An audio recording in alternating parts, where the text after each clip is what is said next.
One of the big challenges with fatigue management is that many people don't actually consider fatigue to be a major risk to them. This is not dissimilar to the way that communities have responded to drugs and alcohol and seatbelts, for example, over the last 20 to 30 years. That is, it takes a while for the community to identify, appreciate, and respond to the risks associated with any particular hazard. And fatigue is no different to that.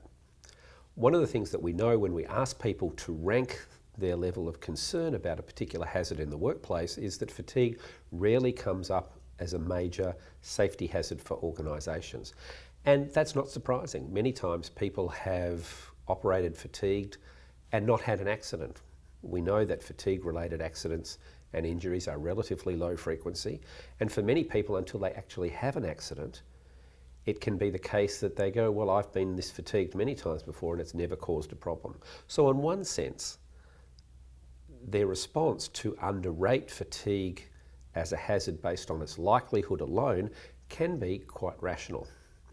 On the other hand, the consequences, even though they don't happen very often, can be catastrophic.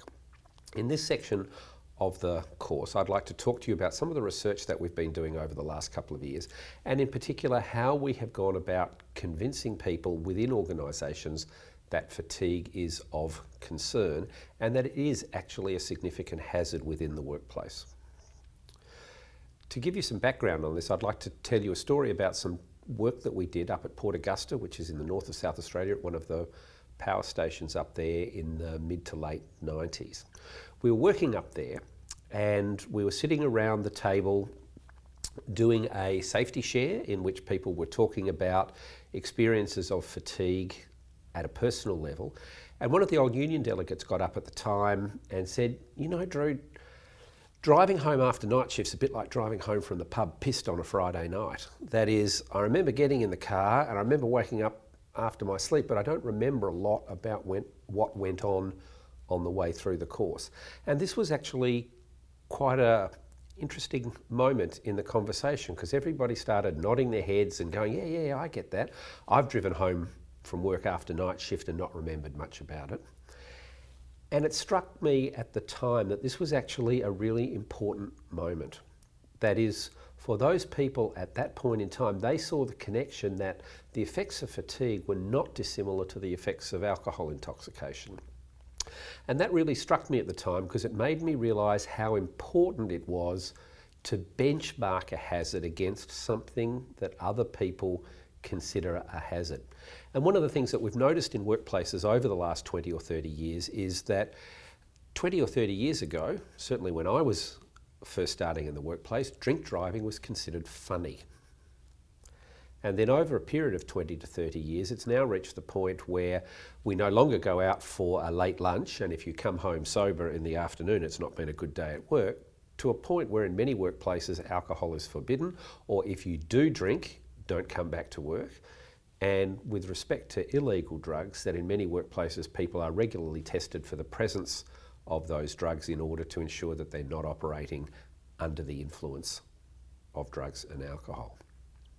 While fatigue hasn't reached that point yet, one of the things that's really important to get people to understand a new hazard is to provide a benchmark in terms of a well-accepted hazard. And one of the things that came from that story with the union delegate was how quickly people started nodding their head and acknowledging the importance of fatigue when it was expressed in terms of its similarity to alcohol intoxication. And at the time, we thought about this, and as a consequence, we undertook a series of studies. The next slide will show you how those studies are actually designed. And there have been probably about 8 to 10 papers published out of this research by ourselves, and this research has been replicated at last count by over 20 groups around the world. But the idea behind the research was extremely simple. That is, can we take the effects of fatigue and express them as a blood alcohol intoxication equivalent? And as you can see, and the slide that you can see now will enable you to see the basic experimental protocol that people were required to undertake. If you look at the diagram, you'll see that people are required to come into the lab on 3 separate occasions a control condition or a placebo condition, an alcohol condition, and then lastly a sleep deprivation condition. For the people coming into the protocol, they would come in, as you can see from the particular diagram that you have there, that people would come in and they would have a good night's sleep between 11 and 7, get up in the morning, and then in the alcohol condition, from 8 o'clock in the morning, they would drink 2 standard drinks every hour until their blood alcohol concentration reached a peak level of over 0.1%. In the placebo condition, people thought they were getting alcohol, but in actual fact, what we did was to rub alcohol around the rim of the glass, fill it up with the mixer, which in this case was either orange juice, iced coffee, or cranberry juice, and then people were in the protocol where 2 of the people in the lab at the time were drinking alcohol and 2 of the people were drinking the placebo. Now, one of the problems with placebo conditions that affect you at a psychological level is that people eventually realise that they're out of it. And this study was actually no different. Up until a blood alcohol concentration of 0.05, most people couldn't tell which condition they were in because of the contact high of being around some people who are drinking and some people who are not. On the other hand, by the time people got to a 0.1% blood alcohol concentration, everybody understood the difference. But by subtracting the effects of alcohol from the placebo condition, then that enabled us to see what the effects of alcohol were independent of the psychological effects of the drug. The third condition that people undertook was to come into the lab, and then, as with the other conditions, they had a sleep from 11 till 7, got up, and then started a protocol that went through from 8 o'clock in the morning for 30 hours. That may seem an extremely long period of time, but in practice, that's about the maximum amount of wakefulness you'll see in a shift worker in the Australian population. That is, they will get up after a series of day shifts in the morning and will typically be awake until they get home from work the following day. And in some cases, a certain proportion of the population will stay up until 1 or 2 o'clock in the afternoon in order to go to sleep and then get up and go to work. So by keeping people awake for 30 hours, we could see the maximum amount of fatigue that you would typically see in an Australian workplace.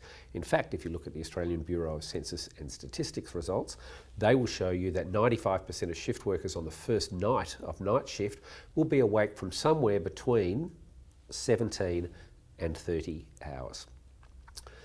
The second part that's important to think about in this protocol is what we actually measured as an indicator of performance and therefore performance impairment.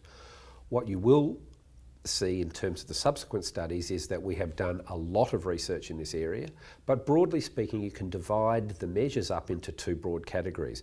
We did a whole bunch of what we refer to as button pushing tests in the lab.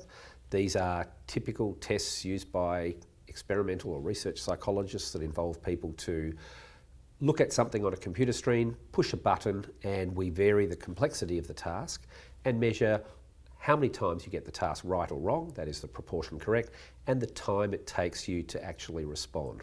And in broad terms, as people become increasingly fatigued, their error rate goes up and their processing time goes down. The second set of studies that we undertook were involved using simulators. So we put people into all sorts of simulators to see whether the effects that we initially looked at in terms of lab-based performance measures actually translated into real-world tasks. Obviously, we couldn't take people out onto the road or onto the train or into the aeroplane under the influence of alcohol, but by using a simulator we could see whether the comparative effects of alcohol and fatigue actually translated into real-world tasks.